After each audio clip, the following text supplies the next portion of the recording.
Hello friends, welcome to the Bhumika education. Friends, आज हम यहाँ पे अध्ययन करेंगे पेडागोजी से संबंधित महत्वपूर्ण प्रश्नोत्तरी का। और ये जो क्वेश्चन है फ्रेंड्स, ये आपके जो है स्टेट टेट कोई भी देते हैं आप तो उसके लिए भी इम्पोर्टेंट है, और आप स्टेट का डीएलएड भी देते हैं तो उसके लिए भी ये इम्पोर्टेंट क्वेश्चन है। तो अभी आपका जैसे अभी 24 अक्टूबर को डीएलएड का पेपर है उत्तराखंड, तो उसके लिए जो है ये आप देख लीजिएगा, क्योंकि जो है यहाँ पे क्वेश्चन हमें रिवाइज क्वेश्चन भी देखने को मिलते हैं। फिर ये जो पेपर है, ये आपका जो सॉल्व पेपर है, ये है 2020 का, तो इसे आप देख लीजिएगा। तो सबसे पहले यहाँ पे क्वेश्चन है फ्रेंड्स, दृश्य बिंब एवं प्रतिरूप निर्माण का कौशल कहलाता है। तो दृश्य बिंब एवं प्रतिरूप निर्माण का कौशल क्या कहलाता है, ये हमें बताना है। तो क्या हो जाएगा, right answer option number A हो जाएगा, देशिक स्थानिक बुद्धि। क्या हो जाएगा, देशिक स्थानिक बुद्धि हो जाएगा। तो दृश्य बिंब एवं प्रतिरूप निर्माण का कौशल देशिक स्थानिक बुद्धि कहलाता है। इस तरह की बुद्धि का प्रयोग अंतरिक्ष यात्रा के दौरान मानसिक कल्पनाओं को चित्रित स्वरूप देने में किया जाता है। हार्वर्ड गार्डनर ने जो है 1983 में बहुबुद्धि सिद्धांत का प्रतिपादन किया था, और इसमें इन्होंने जो है 9 प्रकार की बुद्धि का वर्णन किया। कौन कौन सी है मैंने देख लेते हैं। सबसे पहले आती है भाषाई बुद्धि। कौन सी आती है, भाषाई बुद्धि आती है। दूसरी आती है तार्किक गणितीय बुद्धि, और उसके बाद आती है स्थानिक बुद्धि। फिर आती है शारीरिक गतिक बुद्धि, सांगीतिक बुद्धि और अंतः पारस्परिक बुद्धि। उसके बाद है अंतः व्यक्तिक बुद्धि, नैसर्गिक बुद्धि और अस्तित्ववादी बुद्धि। तो हार्वर्ड गार्डनर ने जो है 9 प्रकार की बुद्धि का जो बहुबुद्धि सिद्धांत दिया था 1983 में। अगला क्वेश्चन है फ्रेंड्स, ये जो क्वेश्चन है फ्रेंड्स, ये आप जो है इन्हें जो है यहाँ पे एक क्वेश्चन से जो है 4 से 5 आंसर आपको यहाँ पे मिलेंगे। तो आपने अभी तक चैनल को लाइक शेयर और सब्सक्राइब नहीं किया तो आप चैनल को लाइक शेयर और सब्सक्राइब कर देना, बेल आइकन को प्रेस कर देना। जो भी मैं वीडियो अपलोड करूंगा फिर आपको जो है उनमें नोटिफिकेशन मिलता रहेगा।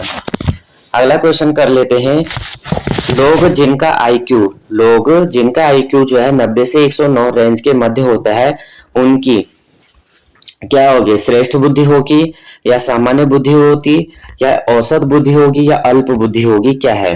Option number C right answer हो जाएगा, औसत बुद्धि होती है। तो प्रसिद्ध मनोवैज्ञानिक वेस्लर द्वारा निर्मित बुद्धि लब्धि आईक्यू वितरण के अनुसार वे लोग जिनका आईक्यू 90 से 109 के मध्य होता है वे औसत बुद्धि वाले होते हैं। कैसे होते हैं, औसत बुद्धि वाले होते हैं। जबकि 120 से और 129 आईक्यू वाले श्रेष्ठ बुद्धि वाले होते हैं, और 110 से 119 उच्च सामान्य बुद्धि वाले और 80 से 89 वाले मंद बुद्धि होते हैं। अगला कर लेते हैं, सांवेगिक बुद्धि अनेक कौशलों का एक समुच्चय है जिसके अंतर्गत आता है। तो क्वेश्चन नंबर 3 हम देखते हैं। तो सबसे पहले आ जाएगा परिशुद्ध मूल्यांकन, प्रकटीकरण और संवेगों का नियमन। तो राइट आंसर हमारा हो जाएगा ऑप्शन नंबर सी। तो संवेगात्मक बुद्धि स्वयं की तथा अन्य लोगों की भावनाओं एवं संवेगों को समझने, अपने संवेगों को नियंत्रित करने तथा प्रक्षेपण करने से संबंधित है। संवेगात्मक बुद्धि अनेक कौशलों का एक समुच्चय है जिसके अंतर्गत परिशुद्ध मूल्यांकन, प्रकटीकरण, संवेगों का नियमन एवं प्रबंधन आदि शामिल है। अगला क्वेश्चन है, कथन यहाँ पे दिया गया, शोध अध्ययनों द्वारा यह पुष्ट किया गया है कि टीवी के कार्यक्रम आकर्षक होते हैं, इसलिए बच्चे बहुत अधिक समय उन्हें देखने के में व्यतीत करते हैं। प्रभाव कह रहा है कि यह जो है उनकी पढ़ने लिखने की आदत तथा बाह्य गतिविधियों में कमी लाता है, जैसे खेलना कूदना। तो ये क्या कह रहा है कि किस तरह से ये यहाँ पे चीजें सही हैं।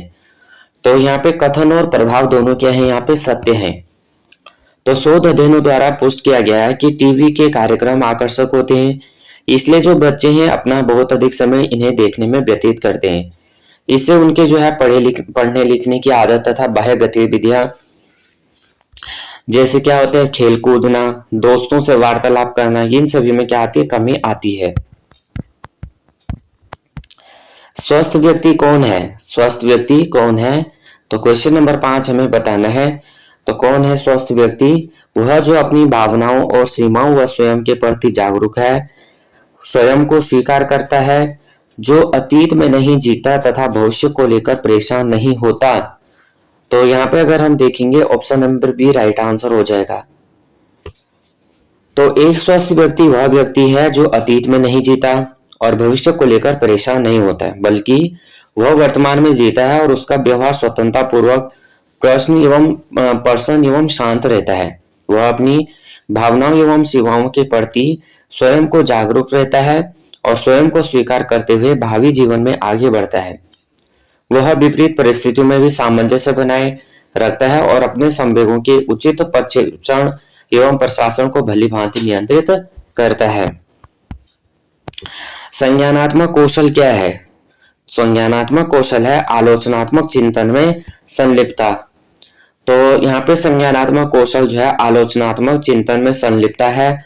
सामान्य तथ्यों का जो विश्लेषण करते हुए कोई निर्णय लेना आलोचनात्मक चिंतन कहलाता है। रॉबर्ट एनिस के अनुसार आलोचनात्मक चिंतन क्या करना है या किस पर विश्वास करना है का कारण युक्त तथा प्रभावी चिंतन है। क्वेश्चन नंबर 7 करेंगे। यहाँ पे जो है मिलान करने के लिए दिया गया है। शारीरिक विकास, मानसिक विकास, नैतिक विकास, सामाजिक विकास। सबसे पहले अगर हम देखते हैं तो जो शारीरिक विकास है, तो शारीरिक विकास क्या हो जाएगा? खेल एवं व्यायाम से हो जाएगा। क्या हो जाएगा? खेल एवं व्यायाम से हो जाएगा। उसके बाद अगर हम देखते हैं मानसिक विकास, ये हो जाएगा भाषा और गणित से। किससे होगा? भाषा और गणित से। नैतिक विकास आपका कैसे होगा? नैतिक कहानियों से होगा। सामाजिक विकास आपका कैसे होगा? समूह कार्य से होगा। ऑप्शन नंबर ये राइट आंसर हो जाएगा। मानव व्यवहार संज्ञानात्मक, व्यवहारात्मक तथा पर्यावरणीय निर्धारकों के बीच सतत अंतःक्रिया का प्रतिफल होता है। यह किस मनोवैज्ञानिक द्वारा सीखने के सिद्धांत में स्पष्ट किया गया है? क्वेश्चन नंबर 8 तो हो जाएगा right answer option number C Albert Bandura. कौन है? Albert Bandura. तो अल्बर्ट बेंडूरा ने सामाजिक अधिगम के सिद्धांत में यह स्पष्ट किया कि मानव व्यवहार संज्ञानात्मक, व्यवहारात्मक तथा पर्यावरणीय निर्धारकों के मध्य सतत अंतःक्रिया का प्रतिफल होता है। इन्होंने यह सिद्धांत वर्ष 1977 में प्रतिपादित किया था और इस सिद्धांत में बेंडूरा ने अनुकरण पर बल दिया। इससे संबंधित प्रयोग को बेबोडोल प्रयोग कहा जाता है। अगला क्वेश्चन, बच्चों को जो सिखाया जाता है उसकी आवृत्ति की जाए, उसे दोहराया जाए और समय समय पर उसका उपयोग किया जाए। यह थॉर्नडाइक के कौन से नियम से संबंधित है? तो क्वेश्चन नंबर 9 का अगर हम देखते हैं तो राइट आंसर हो जाएगा अभ्यास का नियम। तो प्रसिद्ध मनोवैज्ञानिक थे थॉर्नडाइक। इन्होंने जो है अधिगम के सिद्धांत को प्रयास एवं त्रुटि का सिद्धांत, उद्दीपन, अनुक्रिया का सिद्धांत, संयोजनवाद का सिद्धांत तथा अधिगम का संबंध सिद्धांत आदि नामों से जाना जाता है। इन्होंने इस सिद्धांत को जो है 3 महत्वपूर्ण नियम बताए हैं। 3 महत्वपूर्ण नियम कौन कौन से हैं? सबसे पहले है तत्परता का नियम, फिर अभ्यास का नियम और फिर क्या होगा? प्रभाव का नियम होगा। तो बच्चों को जो कुछ सिखाया जाए उसकी आवृत्ति की जाए और उसे दोहराया जाए और समय समय पर उसका उपयोग किया जाए, यह थॉर्नडाइक के अभ्यास के लिए संबंधित है।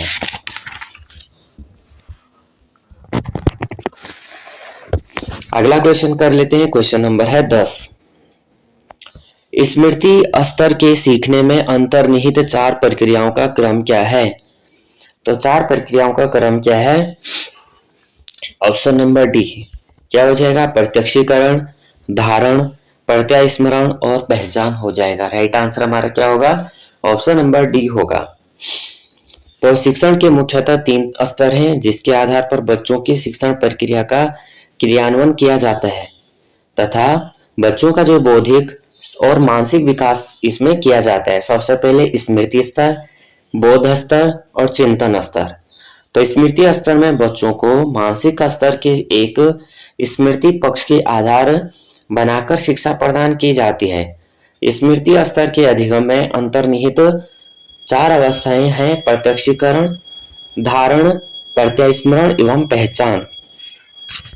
अगला क्वेश्चन, शिक्षार्थी से संबंधित शिक्षण अधिगम शिक्षार्थी से संबंधित शिक्षण अधिगम प्रक्रिया को प्रभावित करने वाले कारक हैं। क्वेश्चन नंबर 11,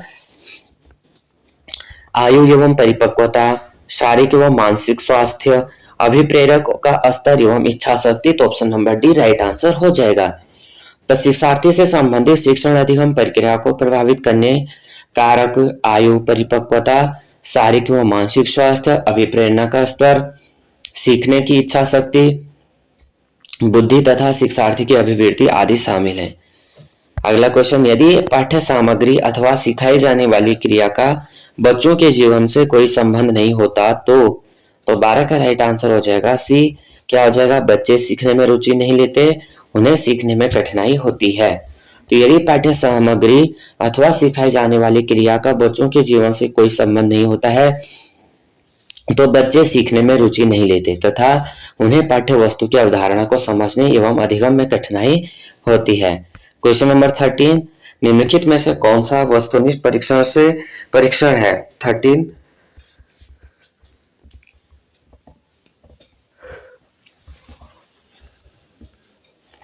तो 13 को अगर हम देखते हैं यहाँ पे सबसे पहले हो जाएगा सत्य असत्य प्रकार के आइटम, मिलान करो, बहुविकल्पीय प्रश्न और उपरोक्त सभी। तो राइट आंसर हमारा ऑप्शन नंबर डी हो जाएगा।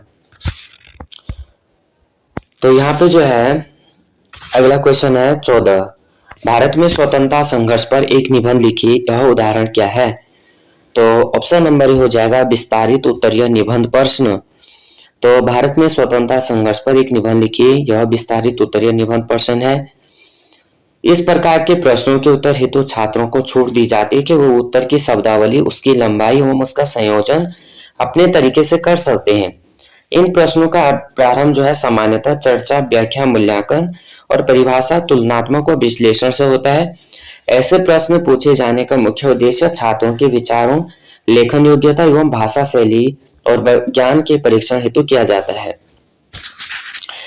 अगला क्वेश्चन है क्वेश्चन नंबर यहाँ पे 15, भारत, नई दिल्ली, यूके तो किसका उदाहरण है? पहचान पर आधारित प्रश्न, सादृश्यता पर आधारित प्रश्न या चयन पर आधारित प्रश्न या प्रत्यक्ष प्रश्न। तो 15 हम देखते हैं ऑप्शन नंबर सी, सादृश्यता पर आधारित प्रश्न। भारत, नई दिल्ली, तो यूके, भारत की राजधानी क्या है? नई दिल्ली है और भारत यानी जो नई दिल्ली है वो कहाँ पे है? भारत में है। तो ये चीजें यहाँ पे, तो जो ये उदाहरण है सादृश्यता पर आधारित प्रश्न है। सादृश्यता का अर्थ क्या है? सबसे पहले इसको देखेंगे कि इन प्रश्नों का उद्देश्य वस्तुओं के मध्य समानता या उनमें अंतर्निहित आंतरिक संबंधों को समझने और विश्लेषण करने की योग्यता की ओर यहाँ पे जो है जांच करना है। हमने यहाँ पे 15 क्वेश्चन कर लिए, 15 क्वेश्चन अभी हमारे बाकी हैं। तो अगर आपने अभी तक चैनल को लाइक, शेयर और सब्सक्राइब नहीं किया तो आप चैनल को लाइक, शेयर और सब्सक्राइब कर देना। अगला क्वेश्चन है फ्रेंड्स 16 है, ब्लूप्रिंट एक त्रिआयामी चार्ट है जिसमें अधिभार दिया जाता है। 16 में देखते हैं आकलन के उद्देश्य का, विशेष क्षेत्रों का, प्रश्नों के प्रकार का। तो right answer option number D. 17, सीखने के प्रतिफल हैं, सीखने के प्रतिफल हैं तो सब क्या हो जाएगा? आकलन के मानक।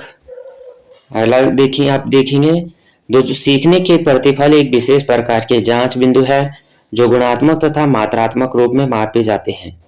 ये प्रतिफल बच्चों के संपूर्ण विकास के लिए अपेक्षित आकलन के मानक के अनुसार बच्चों की प्रगति का आकलन करने में सहायक होते हैं। जोन ऑफ प्रोक्सिमल डेवलपमेंट का सिद्धांत किसके द्वारा वर्णन किया गया है? तो 18 यहाँ पे देखते हैं ऑप्शन नंबर ए हो जाएगा वाइगोत्स्की। तो जोन ऑफ प्रोक्सिमल डेवलपमेंट, निकट विकास के क्षेत्र का वर्णन ले वाइगोत्स्की द्वारा किया गया है। वाइगोत्स्की का सामाजिक सांस्कृतिक सिद्धांत और निर्माणवाद पर आधारित एक प्रश्न है सिद्धांत है जो बालक को अपने वास्तविक विकास के स्तर से अलग संपर्दीय विकास के स्तर की ओर ले जाने की कोशिश करता है और इन दोनों स्तरों के बीच स्तर को वाइगोत्स्की ने निकट विकास का क्षेत्र जोन ऑफ प्रोक्सिमल डेवलपमेंट कहा है। क्वेश्चन नंबर है 19, निम्नलिखित में से यहाँ पे कौन सुमेलित नहीं है? तो ऑप्शन नंबर क्या हो जाएगा? ज्ञान संज्ञानात्मक पक्ष है, शारीरिक क्षमता है मनोगत्यात्मक पक्ष है, अनुप्रयोग जो है भावात्मक पक्ष ये नहीं है। और अभिवृत्ति भावात्मक पक्ष है, तो option number C right answer हो जाएगा। अनुप्रयोग क्रियात्मक पक्ष से संबंधित है, न कि भावात्मक पक्ष से। अनुप्रयोग किससे है? क्रियात्मक से है। और क्रियात्मक पक्ष का संबंध जो है शारीरिक एवं क्रियात्मक कौशलों से है। ब्लूम एवं उनके सहयोगियों ने क्रियात्मक पक्ष को 5 भागों में विभाजित किया है, जो है प्रत्यक्षीकरण, व्यवस्था, निर्देशात्मक अनुक्रिया और कार्यप्रणाली जटिल प्रयत्न अनुक्रिया है। अगला 20, रूब्रिक्स क्या है? रूब्रिक्स क्या है? तो ये हो जाएगा विभिन्न विषयों के मूल्यांकन के लिए मानदंड समूह। तो रूब्रिक्स क्या है? विभिन्न विषयों के मूल्यांकन के लिए मानदंड समूह। तो रूब्रिक्स स्कोर छात्रों द्वारा निर्मित प्रतिक्रियाओं की गुणवत्ता का मूल्यांकन करने के लिए उपयोग की जाने वाली मार्गदर्शिता तथा विभिन्न विषयों के मूल्यांकन के लिए एक मानदंड समूह है। 21, विद्यार्थियों की प्रगति रिपोर्ट में विद्यार्थियों के व्यक्तित्व की, तो यहाँ पे क्या आ जाएगा?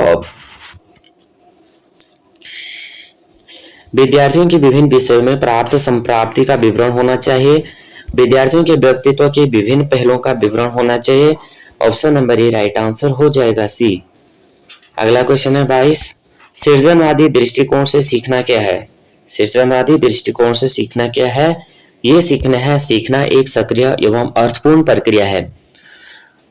तो सृजनवादी दृष्टिकोण से सीखना एक सक्रिय एवं अर्थपूर्ण प्रक्रिया है। सामान्यतः सीखना एक ऐसी प्रक्रिया है जो जीवन पर्यंत चलती रहती है, जिसके द्वारा हम ज्ञान अर्जित करते हैं या जिसके द्वारा हमारे व्यवहार में वांछनीय परिवर्तन होते हैं। जन्म के तुरंत बाद से ही सीखने की प्रक्रिया प्रारंभ हो जाती है और क्रो के अनुसार सीखना आदतों, ज्ञान एवं अभिवृत्तियों का अर्जन है। 23, अगर हम करते हैं, निम्नलिखित में से कौन सी विशेषता मानसिक रूप से दिव्यांग बच्चे में सामान्य रूप से नहीं होती है? तो 23 ऑप्शन नंबर डी हो जाएगा, याद करने की क्षमता। तो मानसिक रूप से दिव्यांग बच्चों में संवेगात्मक परिपक्वता, याद करने की क्षमता एवं सुसमायोजन की योग्यता आदि समान रूप से नहीं होती है, जिस कारण इन बच्चों में हीन भावनाएं उत्पन्न होती हैं। इन्हें अपनी इच्छाओं को दबाना पड़ता है और ये बच्चे अपनी असफलताओं से निराश होकर कुंठित भी होने लगते हैं। अतः ऐसे बच्चों पर शिक्षकों का विशेष ध्यान रखना चाहिए तथा प्यार एवं धैर्य के साथ इन बच्चों का जो है शिक्षण करना चाहिए।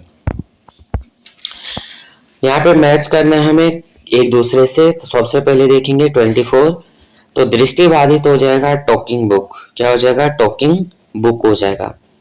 यानी जो दृष्टिबाधित बच्चे हैं उनके लिए कैसी होनी चाहिए? टॉकिंग बुक होनी चाहिए, यानी जो बोले। श्रवण बाधित बच्चों के लिए कैसा होना चाहिए? साइन लैंग्वेज होनी चाहिए, यानी जो बच्चे सुन नहीं सकते हैं उनके लिए कैसा होना चाहिए? साइन लैंग्वेज होना चाहिए। अल्प दृष्टि यानी जो देख नहीं सकते उनके कैसा होना चाहिए? मैग्नीफाइंग ग्लास होना चाहिए। कैसा होना चाहिए? मैग्नीफाइंग ग्लास होना चाहिए। और अधिगम दृष्टि के लिए क्या होना चाहिए? फ्लैश बोर्ड होनी चाहिए, फ्लैश कार्ड होनी चाहिए। तो अगर हम देखेंगे राइट आंसर क्या हो जाएगा? दृष्टिबाधित यानी 2, तो ए का 2 किस्म है, ऑप्शन नंबर डी।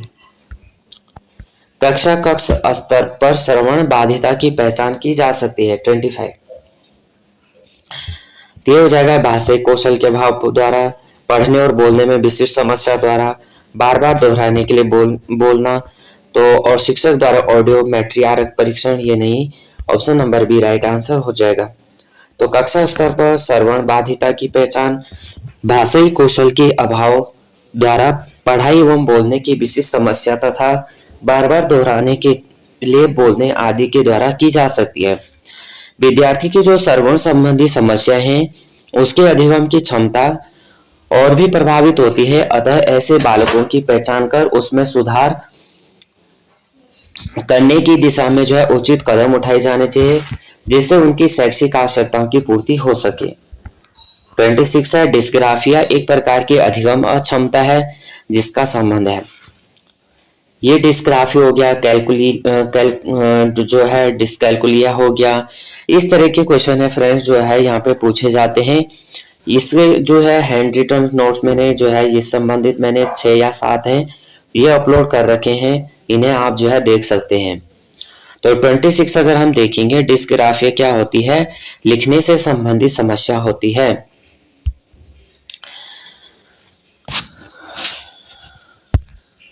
यहाँ पे देखेंगे डिस्ग्राफिया क्या होती है, लिखने से संबंधित अधिगम क्षमता है अक्षमता, इसमें बच्चे ठीक से लिख नहीं पाते। सामान्यतः इसका कारण हाथ, हथेली व उंगलियों से संबंधित समस्या होना या मस्तिष्क संबंधी कुछ समस्या के कारण भी गणना संबंधित अधिगम क्या है यहाँ पे, तो अक्षमता डिस्लेक्सिया यानी जो पठन संबंधी यानी पढ़ने संबंधी जो यहाँ पे दिक्कत होती है उसे कहते हैं डिस्लेक्सिया, और गणना संबंधी वो क्या कहती है, डिस्कैल्कुलिया कहती है।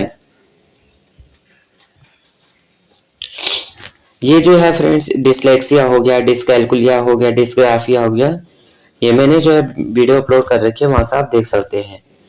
बहु संवेदी उपागम का अर्थ क्या है 27, ये हो जाएगा बी, विभिन्न संवेदी माध्यमों का प्रयोग। तो बहु संवेदी उपागम का अर्थ होता है विभिन्न संवेदी माध्यमों का प्रयोग, जिसके लिए शिक्षण में दृश्य, श्रव्य, सहायक सामग्री का प्रयोग किया जाता है। इनके प्रयोग से जो है बालकों को देखने एवं सुनने की ज्ञानेंद्रियां सक्रिय हो जाती हैं और वे पाठ के सूक्ष्म तथा कठिन से कठिन भावों को सरलतापूर्वक समझ आते हैं। सिनेमा, कंप्यूटर, चलचित्र एवं टेलीविजन आदि प्रमुख दृश्य श्रव्य सामग्री सहायक सामग्री के उदाहरण है। अगला है टॉस्क एनालिसिस क्या है, टॉस्क एनालिसिस है क्या हो जाएगा, जटिल कार्य को छोटे प्राप्त करने योग्य चरणों में बांटना। तो टॉस्क एनालिसिस जटिल कार्यों में छोटे प्राप्त करने योग्य चरणों में बांटने है। टास्क एनालिसिस किसी कार्य विशेष की क्रियाओं एवं उत्तरदायित्वों के संबंध में सूचनाओं का अध्ययन करने एवं उन्हें एकत्रित करने का छोटे चरणों योग्य चरणों में विभाजित करने की प्रक्रिया है। 29 एक अध्यापक के रूप में लड़कियों की सकारात्मक छवि को उजागर करने के लिए क्या करना चाहिए, तो ऑप्शन नंबर यहाँ पे देखेंगे, उनकी क्षमताओं को उजागर करना, पुरुषों के कार्य अथवा महिलाओं के कार्य जैसा कोई विभाजन नहीं होना चाहिए, उन्हें स्वावलंबी बनने के लिए प्रोत्साहित किया जाए। उपरोक्त सभी राइट आंसर डी हो जाएगा। तो एक अध्यापक के रूप में लड़कियों की जो सकारात्मक छवि को उजागर करने के लिए क्षमताओं को उजागर करना चाहिए, उन्हें स्वावलंबी बनाने के लिए प्रोत्साहित करना चाहिए और पुरुष और महिला में कोई भेदभाव नहीं करना चाहिए, जिससे पुरुषों के कार्य अथवा महिलाओं के कार्य में एक जो है कोई भी विभाजन लैंगिक आधार पर नहीं होना चाहिए। अगला है मैस्लो के सिद्धांत के अनुसार आवश्यकताओं का क्रम है। तो क्या हो जाएगा, सबसे पहले हो जाएगा शारीरिक सुरक्षा हो जाएगा, फिर हो जाएगा प्रेम और अपनत्व, फिर हो जाएगा आत्म सम्मान, फिर होगी आत्म सिद्धि। Option number C right answer हो जाएगा। तो यहाँ पे देखेंगे मनोवैज्ञानिक अब्राहम मैस्लो के अनुसार आवश्यकताओं के जो है कई स्तर होते हैं, जिनकी व्यक्तिगत पूर्णता के उच्चतम स्तर पहुंचने के लिए व्यक्ति को प्रयास करना पड़ता है, और सर्वप्रथम जो है व्यक्ति सबसे निचले स्तर पर अपनी प्राथमिक आवश्यकताओं की पूर्ति की सामाजिक आवश्यकता, फिर सम्मान की आवश्यकता और अंतःक्रिया आत्म सिद्धि की आवश्यकता होती है। तो इस तरह से जो है यहाँ पे इनको डिवाइड किया गया है। तो सबसे पहले अगर आप देखेंगे तो यहाँ से हमने टोटल जो क्वेश्चन के 30 क्वेश्चन के और 30 क्वेश्चन हमने किए, लेकिन हमारे जो क्वेश्चन है 100+ क्वेश्चन यहाँ पे हमें आंसर मिले, क्योंकि काफ़ी तो इसमें ऐसे हैं कि जो है एक जैसे मैथ्स हो गया तो इसमें हमें काफ़ी चीज़ें मिलती हैं, अन्य यहाँ पे एक्सप्लेन किया गया। तो अगर आपने ध्यानपूर्वक वीडियो को सुना होगा तो आपके जो है काफ़ी आंसर बने होंगे। तो ये वीडियो आपको थोड़ा भी हेल्पफुल लगेगी तो प्लीज़ वीडियो को लाइक, शेयर और सब्सक्राइब कर देना, बेल आइकन को प्रेस करना। जय हिंद, जय भारत।